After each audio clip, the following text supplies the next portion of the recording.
I told you about the importance of Lakshmi principle and the three processes through which we pass. First is the Graha Lakshmi.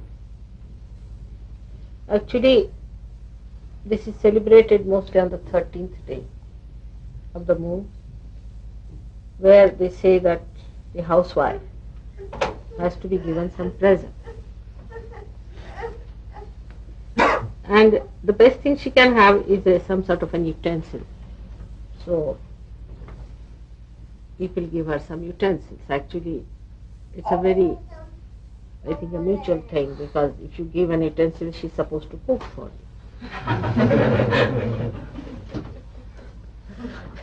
It's a very sweet way of suggesting that you cook something for her.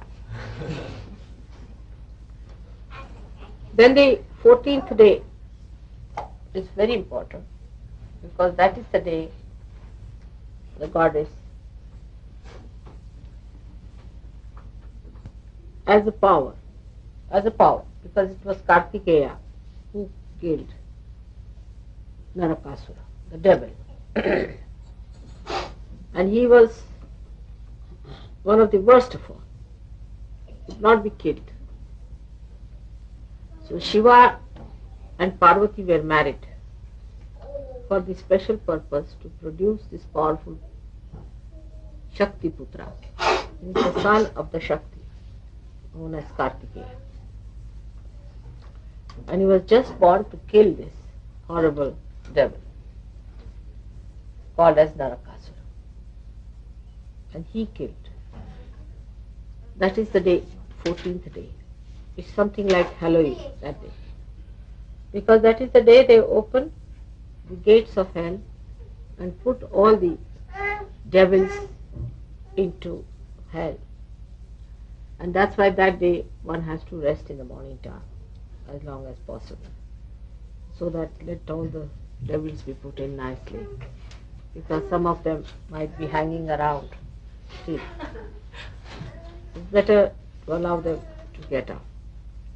I mean, in the realm that you are, you do not feel much there exists. But if you were in the realm of subconscious area or collective subconscious, you can see even some of the spirits and also can feel their existence. They see the black spots and all that. So, that day is very dangerous. But because Narakasura was killed, people celebrate it. That celebration is expressed next year, next day, which that day is the day of Diwali, they say. That is the day they also worship Lakshmi, because they think that that's the day Lakshmi was born on this earth, from the sea, as I told you last time. Then the day of the new year comes in afterwards. Because in India, in the north, that's the time people finish their crops, and they found that day was very good to celebrate the new year. And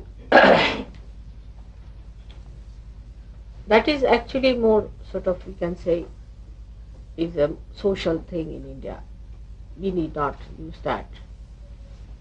Whatever suits us, you can have your own New Year, because in the south, in say in Maharashtra, they have another New Year, as I told you, where Shalivahana, this dynasty, started another calendar and they celebrate that. So all these things are, nothing is rigid about anything. One must know, nothing is rigid. Rigidity comes from ignorance. It's all for you, for your joy and happiness. The whole festival system is for your happiness and not for the happiness of the time or date. It's for you. So it should be adjustable according to your needs and understanding, and also according to your national way you live. There should be no addiction to any particular type of culture, a particular type of ideas. It's all for you. All these festivals are for you, not for gods. They don't have these festivals. It's only for you people these festivals are there. And when you celebrate them, that's only for your joy and your happiness. And that's how you should celebrate, in a way that gives you the greatest amount of happiness. And the festivals, all the festivals of the world must be celebrated. The more you are festive, the happier it is. Why miss the chance? You see? So as Sahajogi, you can celebrate. You can't push yourself in, John. Just move a little this side, I think. Yes, just move a little. So, as a Sahajogi, you don't belong to any particular caste or community anymore now. You belong to universal caste. Once you start belonging to the universal thing, then you can celebrate all the festivals of all the religions and have the best of it. All the year round, you can celebrate all the festivals, know about them. The more you know, the better it is. And have all kinds of sweets, whatever you use, whatever type you use, in whatever areas and countries and cultures. And that's how we have to be more festive. Now, the last day is very important. It's a very universal day, I should say, called as Bhaiya Dvij. It's the, or they call it also in Marathi Bhaubi, in different names. It's the Brothers and Sisters Day. Now, the brothers and sisters relationship has to be very, very strong. And the purity of that relationship is to be maintained. It is not necessary that you should be born as brothers and sisters. Not necessary. But you are born, because if you are realized souls, you are born as brothers and sisters. So that purity must be maintained in the society of Sahaja. Very important. That we should try to develop this situation that brothers and sisters are something very pure. The relationships are very pure. And they should not be at all challenged. It is so much so that even if you call somebody your brother, he is your brother. And the more you develop this relationship, the better your left Vishuddhi will be. Because left Vishuddhi is the relationship with God as a brother or with the goddess as a sister. So, Sri Krishna's sister, as you know, was born to Nand. And Sri Krishna was himself born in a prison. So there was an exchange that took place. They had to replace her in his place. And then when Kamsa, the uncle of Krishna, tried to kill that girl, she went into the sky and like a lightning she said that your killer is still living in Gokul. He's still there. So this lightning that we see is representative of that power which we call as Vishnu Maya, is the sisters. If your sisterly feelings towards women are good and strong, your left Vishuddhi will be very good. It has many other qualities. For example, a person who has a very good left Vishuddhi is a very confident person. Not only that, but whatever he says comes out true. Even by mistake he says something, it comes true. It's a very powerful center, left Vishuddhi is. Such a person, whenever he'll speak, to say criticize something, or to cut down something, or to be against something, then it has the power to crash all that he doesn't want. See, like you can say Christ, his left Vishuddhi is expressed through his relationship with Mary Magdalene. When he stood up and said that those who have not committed any sin can stone her. So this is his power. The sin of the people just crushed them completely. They finished because the sin was there, and the sin was of left vision. There was no purity. And when there is no purity, a person who is so pure says such a thing. All these people lost their powers. They couldn't even stone. Now, this sister of his was born later on as Draupadi, and that too very near the place we have been to Vani, where we saw. Gavin, you remember when we were going to Nagpur? Near Vani, she was born, that place, and there's a very big temple of that. She was called as Draupadi, and you know how Sri Krishna tried to save her chastity. Now, people I've heard are trying also to say things against Mary Magdalene and against Christ and all kinds of things. You see, this is the sign of the decadence of our brains and our morality, that we cannot see purity in any relationship. We cannot see any purity in any relationship. So we as Sahajogis have to develop more of that. Instead of that, what I find that people, especially in the West, try to think whom we are going to marry home. These relationships are established. These are wrong. There is no need to go on organizing marriages and playing these games of romance and all that. If marriage has to take place, it will take place. But don't spoil the atmosphere. There are some people who are just like barbers who try to organize marriages, you see, and take a great pride in arranging marriages with this one to that one and that one to that one. It's not a desirable thing. One should not do it. There's no virtue in these things, is to organize marriages all the time. When the marriage time comes, it takes place. Now at the time of Muhammad Sahib, a big question arose because there were very few ladies, very few men, and many ladies of all age groups. And they didn't know what to do, how to save these girls, because so many men died in the war. So then they asked what to do now at this juncture. I mean, a position when such a catastrophe is there and so many women are there and very few men, then he said, all right, you can marry 4 or 5 wives. And you can marry any age group. Because if you have to live with dharma, means marriage, means collective sanction, not without marriage.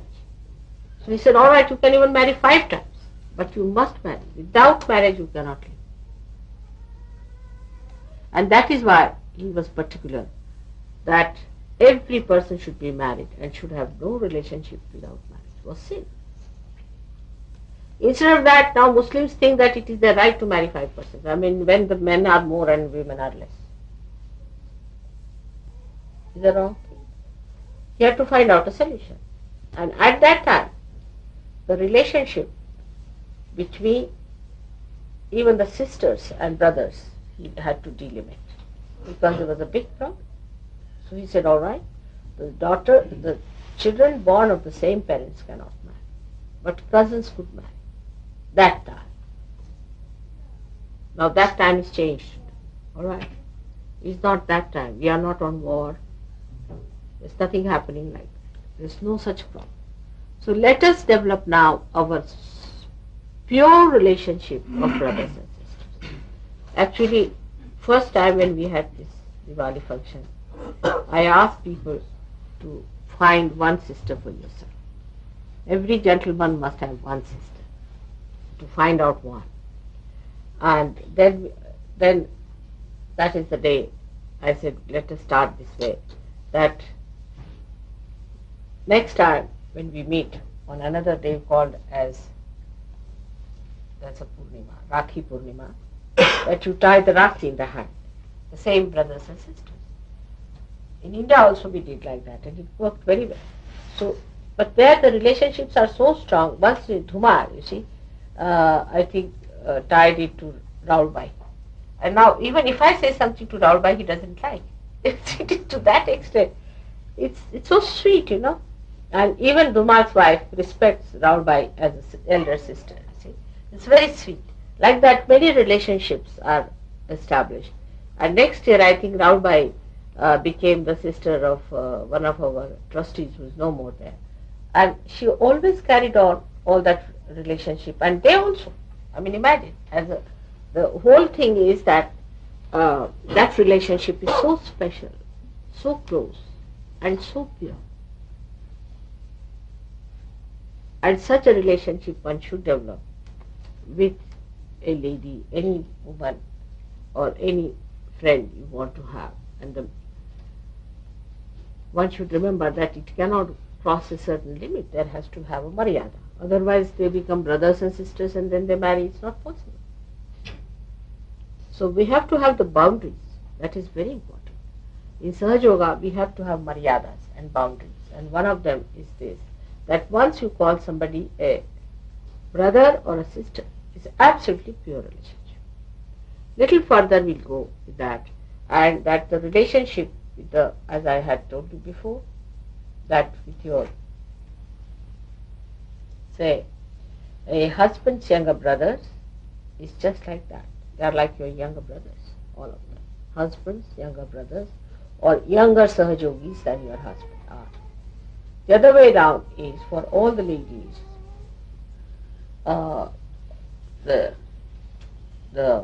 we can say all the men, their wives, elder ladies, elder wives are like sisters, elder sisters. This relationship is so sweet and gives you a certain amount of understanding how much distance is kept with whom to be free and with whom to have the distance. And this must be maintained in such a beautiful way that this purity is not corrupted. You keep to pure standards. This is the nourishment of Sahaja. It's the nourishment of yoga, purity. Purity is the most important thing for us. Purity in every way. If you are pure, you will not do anything that is fake. That is, we can say, that is not pure. So first of all, you will be pure yourself, and you will accept purity. You will appreciate purity, stand by purity. Any impurity you will not collaborate with or try to compromise with. That's why purity is your mother's name. You know that my name is purity.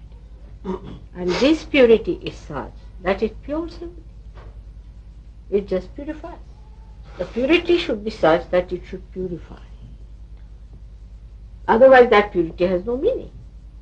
For example, a soap purifies, alright? But you don't purify the soap. Do you clean the soap? Some crazy people might be. I know some people who even wash the tap and also the water. And that's why this water, which is the purifier. Water is the purifier. Water purifies us physically. And also our poisons are driven out of our liver also by water. Water is a very great element in removing all problems.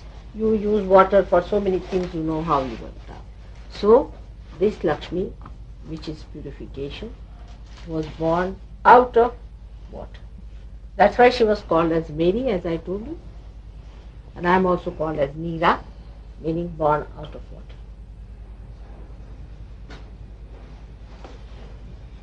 So one has to understand that today's message is that we inculcate purity. We should not cheat ourselves. It's easy to cheat, but we should inculcate purity within ourselves as a matter of our own achievement, as our own decoration, as our own beauty, and not just because it's a laborious thing or it is a very hard thing, not like that. It should be achieved with great pleasure and happiness. How do we like to have a bath and to be clean and to be presentable? In the same way, we should try to clean our thoughts. Just by paying attention to them, you can clean them.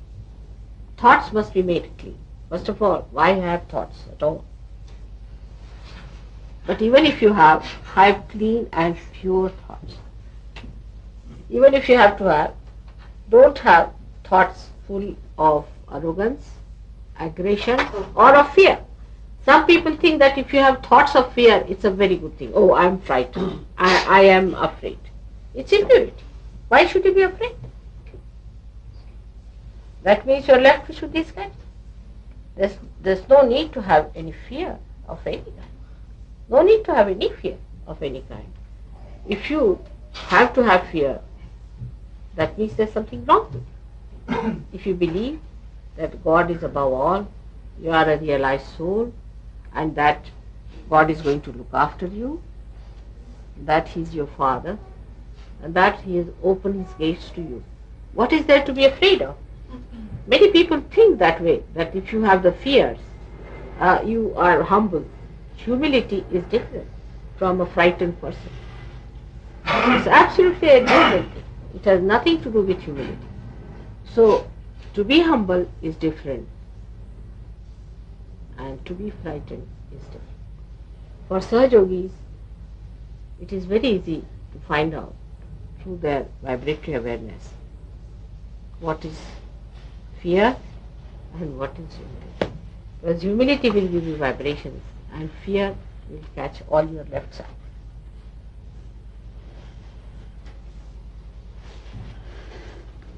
So, our purification of our mind comes through certain methods of understanding ourselves. First of the understanding one has to have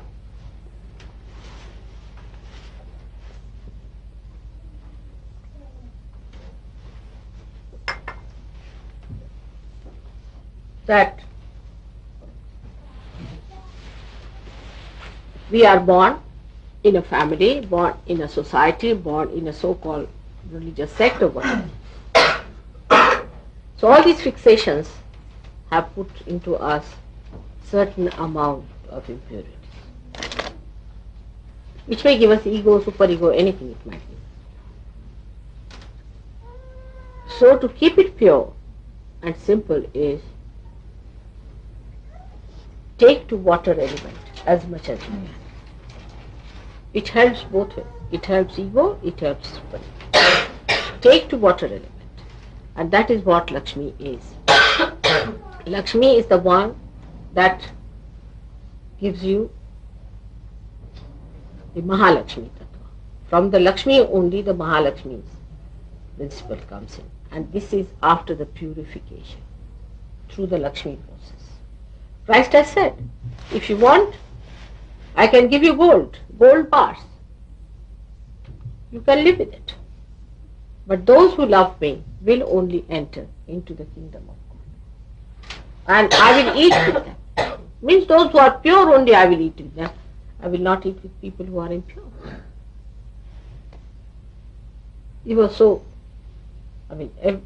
All the incarnations are aware of it. That they have to be with the pure people and they have to help the pure people. But he so clearly said it, that if you want Lakshmi, you can have it. That's money. But that's not Mahalakshmi. So from Lakshmi to Mahalakshmi state. You have already got your realization, you do not know how much you have got it already. You are already having the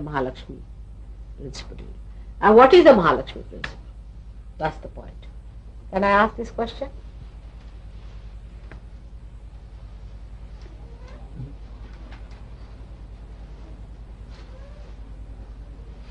What is the Mahalakshmi principle within you? Desire. Desire for the spirit. Desire for the spirit. No, but you have a power. You have got Mahalakshmi's powers within you. Do you know that?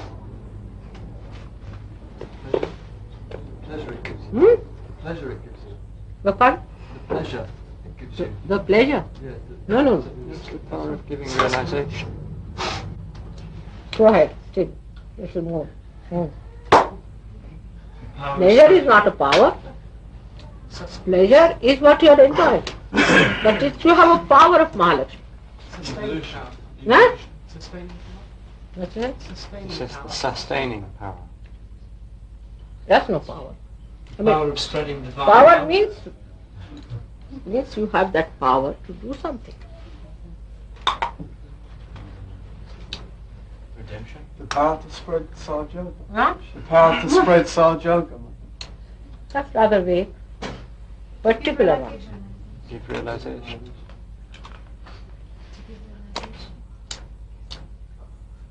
To evolve. Huh? To evolve.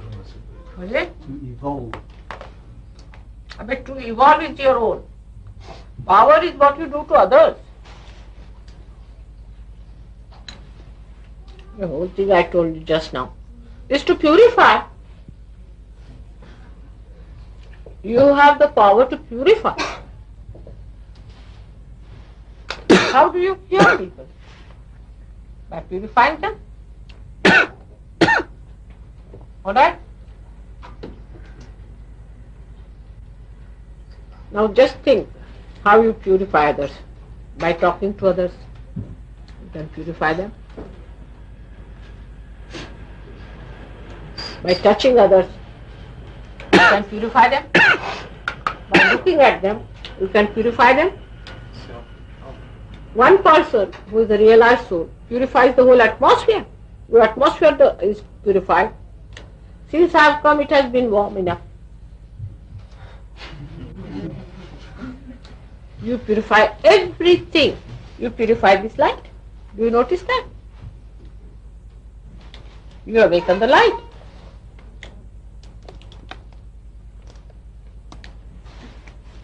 Now what other powers you have?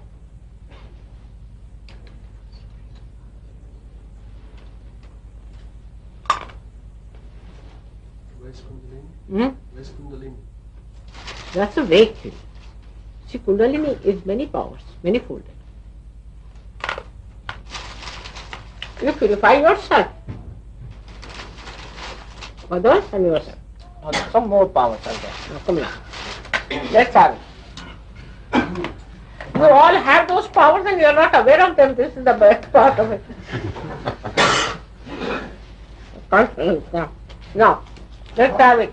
The power to arrange time to suit you, Mother. Okay. Power to arrange Power over time. Huh? Suit you. Arranging time to suit yourself. So that's not the power of Mahalakshmi. That's another one I'll tell you. Who does that?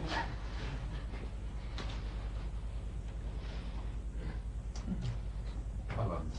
Huh? Balance.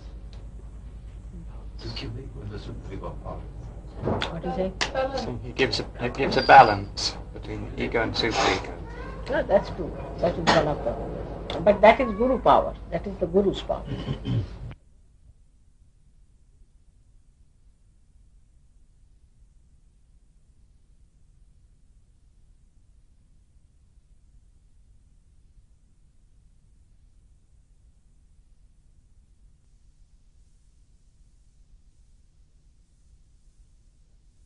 Between ego and superego. No, that's true. That is one of them. But that is Guru power. That is the Guru's power. Balance comes from Guru. You see, Mahalakshmi is water. So now you tell me. To cleanse. That's done now. One, cleansing is done. Now what else water does? Quench the thirst. Huh? To satisfy. Now coming to the hot. It quenches the thirst, the spiritual thirst. You can quench the spiritual thirst of people. Tremendous power. Because when you give realization, that the seeking is over. Alright? Then another one. Now come now. What are the powers? Think of the water. Nourishment. Nourish. You give spiritual nourishment to people through your power. Even if you are standing there, you are nourishing others. Then it's a solvent. You dissolve their ego, you dissolve their super ego. All these powers are your own now after realization. Just think of it. What else? Divinity. Huh? Divinity. Divinity. But that's very vague. Because divinity is how to relate it with water, people won't understand. So let us put it the other way around. What is it? Cool down emotions. What? To cool down emotions and passions. You become a cool down person. Very good. Very good. You become cool. Cool person. You have a cooling effect. Very good. What else?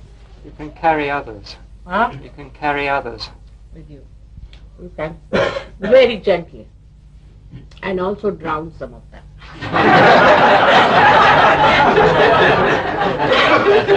Drown into the love, into the ocean.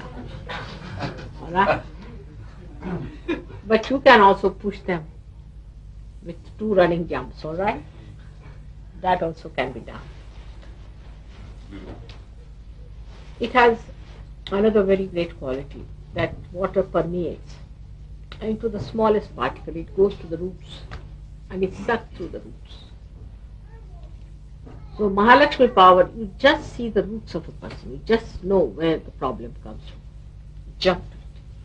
Actually it is the awareness, it's the intelligence, it's the sat, the truth part of it, which gets enlightened. And you understand that now where is the problem? And you just go near the root and you are sucked through. You can be easily sucked through. You permeate. You see, when you are sitting near a person and you tell me, Mother, this is catching at the back, the person doesn't know. You have permeated. Your personality has permeated into that person. He doesn't know. You are permeated into that person. And you are feeling the roots. So where is the problem? The water is flowing into that being. The divine water is flowing into that being.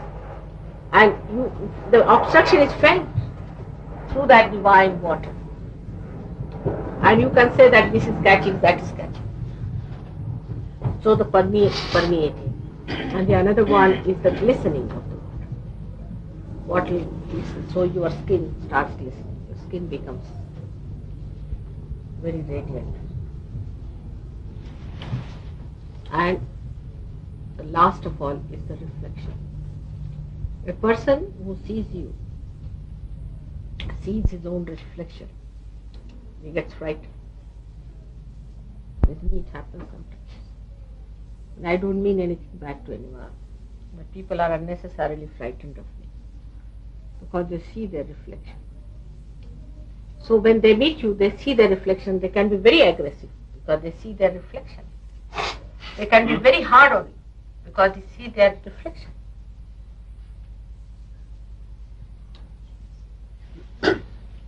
And if it is clear-cut water, then you see the depth of the person.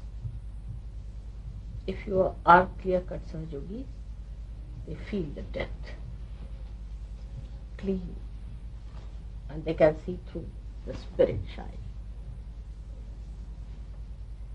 These are the qualities of water within us. The more of that, I would say, if, especially in my body, the water acts as a buffer to protect the chakras. If I don't have water in the body, then I may have problem. So it acts as a buffer. Also, it suits your epithelial cells, you can say. It suits your linings. You see, if there's no moisture, you feel all these sinus troubles and all that. It suits everyone. And there are other types of powers of water which we know of. That when it comes out of your eyes, it expresses your compassion, your love, your emotion. That's the only thing out of all the elements which expresses emotions. Water power, I mean. Water has other qualities also, which physics people know, hydrostatics. It has the pressure. It has a pressure. And a person who exists like a Sahajogi will definitely put a pressure on others. He will not aggress, but there will be a pressure and pressure. And another person, if he receives it, then he gets the advantage of it. But if he does not receive it, then he feels pressurized and he feels a little bit dominated. Your neighbors, your family people, in the beginning will feel, oh, there's a pressure, because the body achieves a kind of a weight. And that's how the Guru Tattva is formed out of it. And if there is salt, that's Guru principle, then the weight is even more. So today, for water, should really know that water is a very holy thing, and in our pujas also we use. Especially this thing signifies the Kundalini. That means the Kundalini is the water jar or the carrier, the Aquarius. And this is the age of the Aquarius. So how important is water? And the water is the carrier of divine love. It's the best carrier. And this is the time of the Aquarius, means the Kundalini is made of divine water. So the whole idea of celebrating today the Lakshmi's day is to understand that in us she has become a Mahalakshmi. And by that we have so many powers of which we are not aware. I mean, we do not know also that we are realized. So some of us do not know. And that we have those powers within us that we can permeate into others. We can project our personality to others. We can find out what's wrong with them. We can find out about ourselves. We can go into ourselves. We can go into our permeation is like water, is flowing all the time. And this is a very important thing, that we should be aware of our powers that we have achieved. Then we start respecting ourselves. Then the Raja Lakshmi comes in, and then the Graha Lakshmi comes in, and everything comes with it when we become aware of what we have achieved, of our self-esteem, of our dignity. So this gives us dignity. Mahalakshmi gives us dignity. And that's how we start understanding the value of human dignity. We should have also then the idea of human dignity, that we cannot insult human dignity. Like people go on nagging others all the time. It's against human dignity. Or all the time asserting themselves about something, making everybody's life miserable, is against human dignity. You have to decorate another's life. You have to make it beautiful. You have to make it enjoyable and happy. Make everyone happy, not to nag all the time. Then if you nag, that's not a Grahalakshmi. That's not a Grahalakshmi. You should not nag. Do this, do that, stand up, what are you doing? Stand this side, go move that side. It's all nonsense. You leave the person to do it. The human dignity is the most important. Must respect the human dignity. And that's possible because now you have got the Mahalakshmi power. Those who do not have dignity also will get it from you because you are dignified now. If you have sense of dignity, you will never insult others' dignity. For small things we insult, like why did you put the soap here, why did you do this, why did you do that. And the another side could be that others have no dignity, so they go on doing things just like animals. Both things are wrong. But one must respect, and respect brings the best results I have seen. That's the best results. Once you respect and love, then the trust is grown and one wants to keep the trust. And that's how the human dignity improves everywhere.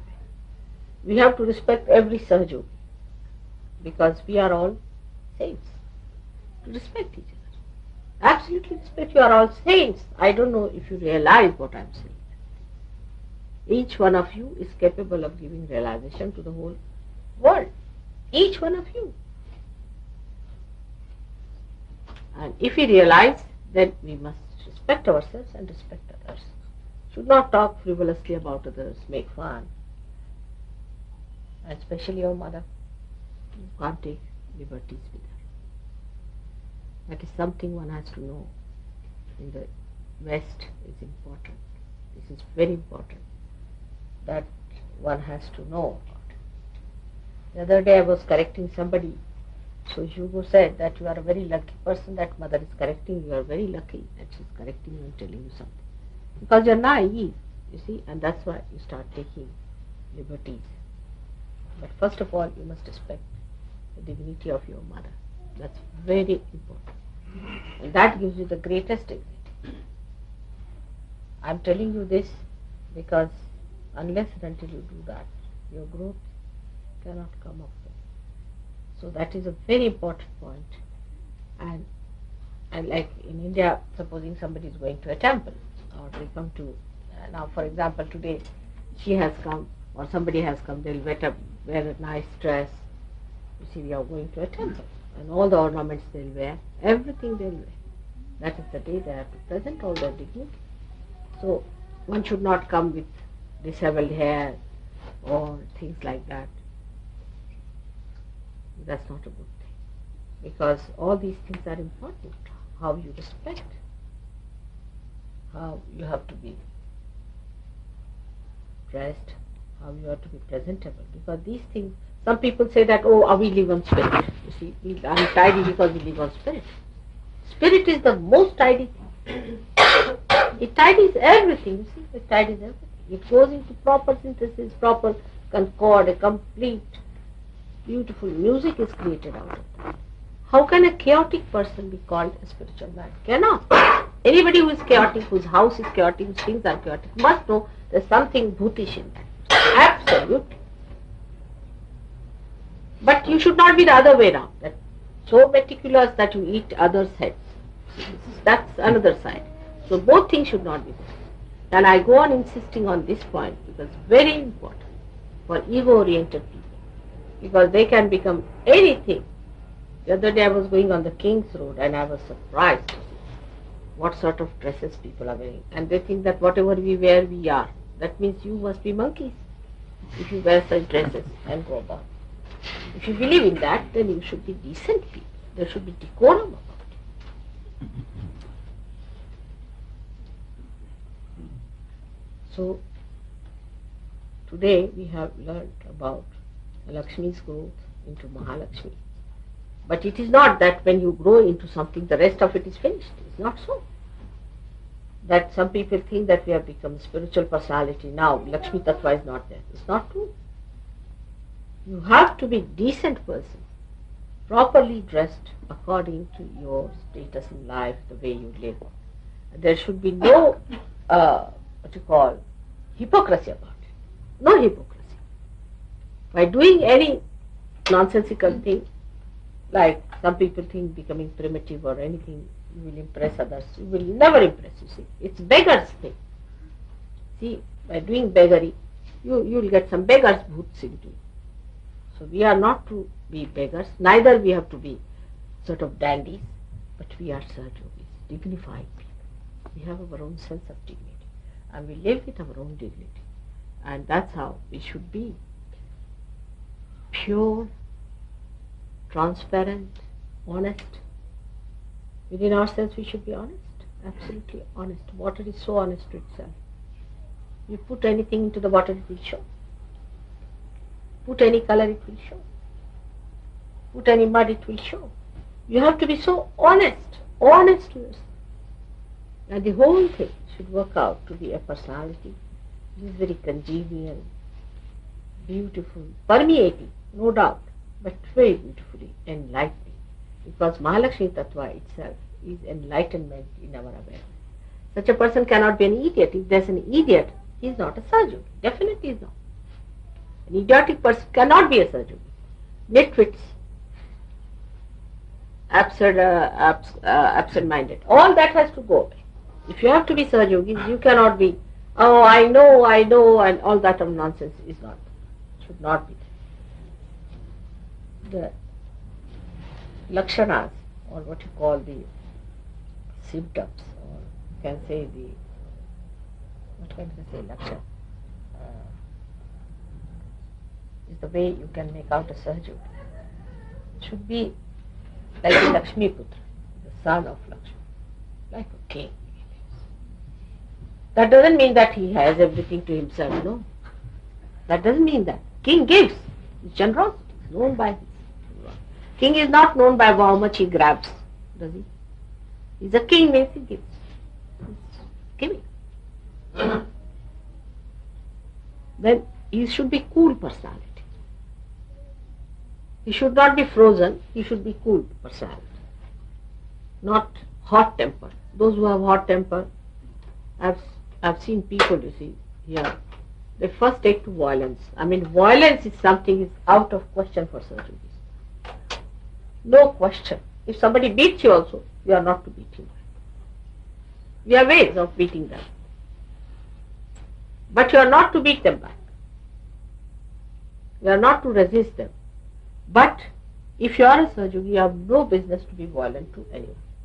Even with your tongue. Some people are more with the tongue, provocative type. You must know that you must correct all these points. It's important. Because tomorrow you are going to show to the world what Sahajoga is, not me.